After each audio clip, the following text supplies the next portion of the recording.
Let's take a look at tomorrow's front pages, and we start with the Daily Mail. 33 die without justice in post office scandal. And there's also a picture of Naomi Campbell as she unveils the little love of her life. And that Daily Mail story is something we'll be covering in just a moment. Not the Naomi one, the post office scandal one. The Telegraph has window for peace is open, say Biden and Johnson. And there's also water bosses should pay for sewage poured into rivers, I'll say. We move on to The Independent, which has poised for war. Western officials warn Russia plans multiple offensives on Ukraine with Kiev main target. Slightly different slant to the Telegraph there. There's also a picture of a tank and an explosion. And there is also a nightmare. Afghans in Britain struggle 6 months after Kabul fell to Taliban. We move on to The Guardian, which takes a very similar line as The Independent. Very, very dangerous. PM's warning on Russia build-up. And there's also UK urge to defy culture war attacks on net zero.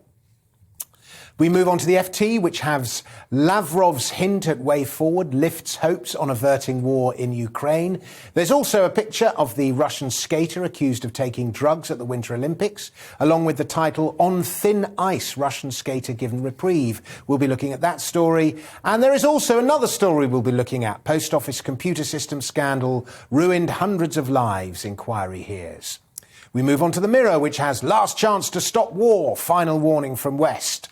The Times has diplomacy can still save Ukraine, insists Johnson, and petrol prices reach record high as cost of living crisis bites. We'll be looking at that story too, and that crisis. The Express has final warning, Putin, it's peace or you'll pay high price. At the moment, I'm afraid to say, it's us paying the high price, but there's a picture of Boris and Biden nonetheless. And finally, The Sun, penultimately, The Sun has Pickford brawl over tiny T-Rex arms taunt. I have no idea what that story is, but it sounds quite funny. The Metro has PM just say no, Europe hooked on Russian gas supplies, and there's a picture of Naomi Campbell looking very beautiful, along with the headline, she's my baby and she's not adopted, Naomi a model mum. And finally, what a lot of headlines tonight, but finally we have the Daily Star. It all kicks off. Vardy won, Rue won, and this is referring to the court battle of the wags. And those are tonight's headlines.